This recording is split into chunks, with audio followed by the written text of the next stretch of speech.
Hey everyone, Ahmed here, and in this video I'm going to be breaking down how I created the motion for these three expressions. Now, granted, they would need a lot of finessing, a lot of fixing in some areas, but put in mind that this was created for very, very, very quickly. It was created in about an hour, and that was just to demonstrate how some of the controls move, just for presentation for the rigging purpose, not animation wise. But still, in this video I wanted to mention the amount of work that is put in simple motions or transitioning from one emotion to another. Just let's, for example, look at this um, first motion here that we have, which is, and I'll go slowly here to see what we have. We have the jaw opening, and then, so let me break down basically what I did here. I wanted to kind of like almost, just the simple jaw movement, just to basically give it a little bit of life. That's why you guys have all these controls. And in the beginning, when I was even learning how to animate, I didn't understand the purpose of controls such as the one at the head, or the uh, all of these small controls around the eyes or the lips. I mean, of course, I understand. For example, for the lips, it would be for shaping, but it's actually just, it's more than that. It is, before I even think of opening the jaw, I would think of a reason of why this, or how this jaw will open in the first place, because you don't just rotate the jaw control down. Like if I selected this control and then let's say I rotated it down like that during talking, it's not enough. There's a lot that goes into that. And when you think of some of the principles to incorporate here, it is, so one of them is an anticipation for the jaw before it even, and I'm only looking at the jaw for now, don't look at anywhere else, but if you look at the jaw, you can see how the lower beak, or the jaw area here, is moving or translating back and then moving up. You can see that here. And it's almost like throwing the upper beak up and forward with it, then opening the jaw. And as it's moving down, it's grabbing the upper beak with it and then pushing it up again, and then settling back, almost like a bouncing ball in a way. Now, when you see it together, you can see that here. Now, of course, with that happening, you don't want the head to be staying still.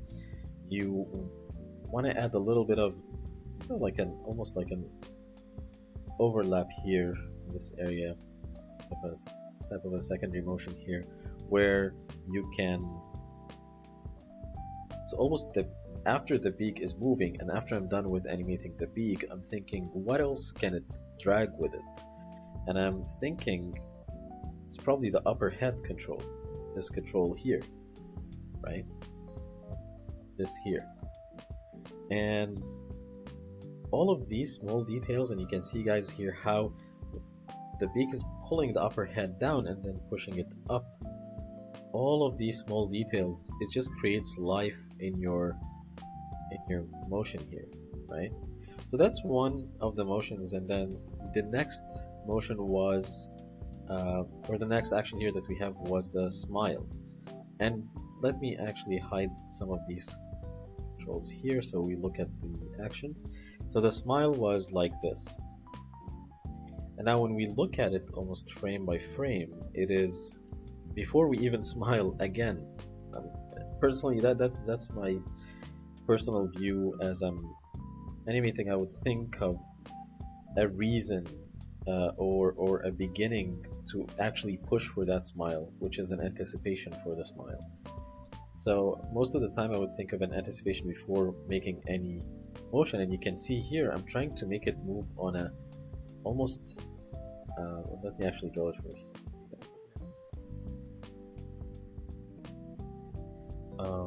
Let's make sure that that's here. And the way I'm thinking about it is that pushing this forward and then dragging it on almost like a circle. Well, I'm pushing that circle too much. It's not really that much, but just to see what I'm thinking, in order for it to, instead of just going like that, or this kind of like shape, uh, it's a way of like, okay, let's push it forward and then it would push back again to the smile.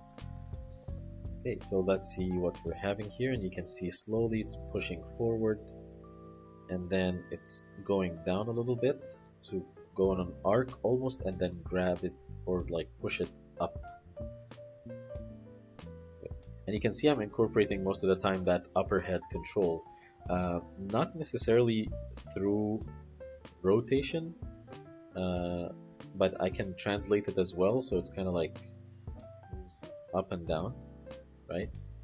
I can also like scale it as when it hits, let's say, the lower part here, like it can squash, or so I can use the scale to imitate a squash and a stretch in a way and control the amount of what I want here. But sort of like a drag here for the head would be just a very slight one.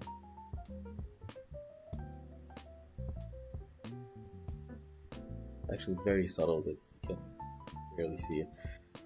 Now again, I'm only talking about the beak so far, but it's sort of like I'm thinking also like, based on the emotion that I want. Let's say if he's smiling, that's going to be the driving factor for everything. So as the smile starts and then ends like that, it's kind of like you can see here how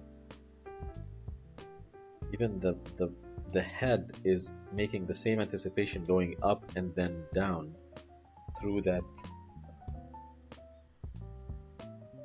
the head control here.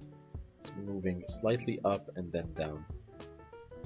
But again, this is very important, guys, because all these small controls, like they make big differences. They actually are, in my opinion, is the key to actually have life in the face of the characters here, is the amount of control that you can have.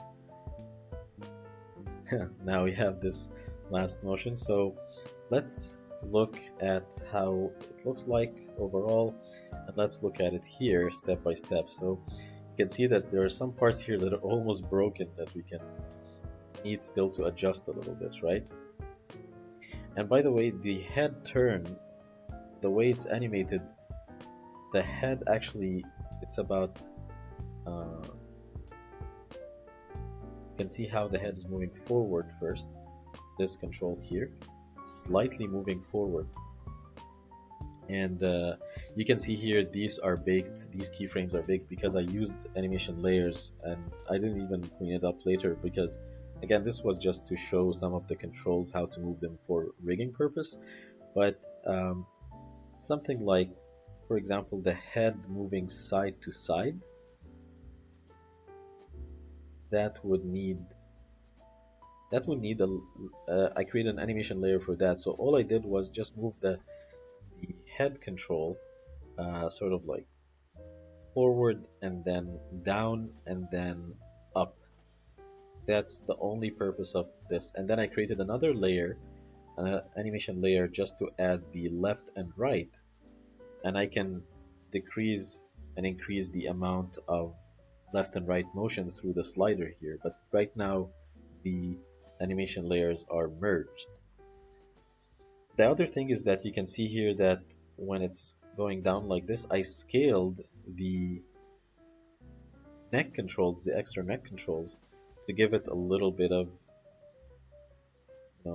control the amount of squash here. Now look at the beak, guys. I want you to look at this, how it's almost like, sunk into the body.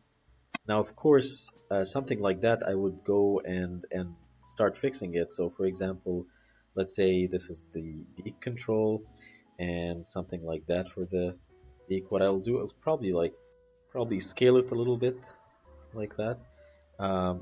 And let's say, for example, here, let's actually hide the controls to see better.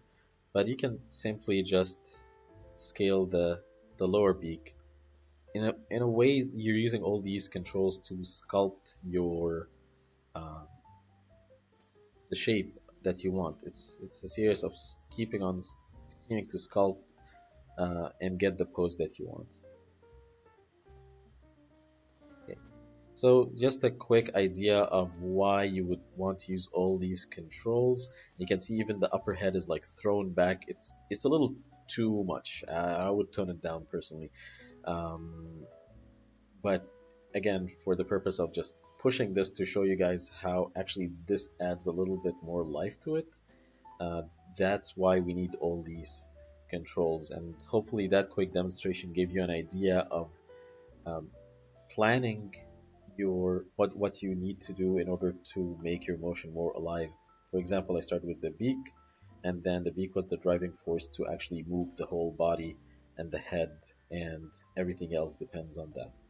So yeah, hopefully that was helpful. And if you guys have any questions, just feel free to post it in the comments. Yeah, we haven't even discussed this one, but you guys got the idea from the controls. You can see I scaled manually here the controls on the neck to give that squash and stretch area. But yeah, feel free to add any comment or ask any question, and I'll be happy to get back to you. Also, if you guys are interested in downloading Stewart Rig, you can go to animprops.com and you will find the rig here available for download. Thank you.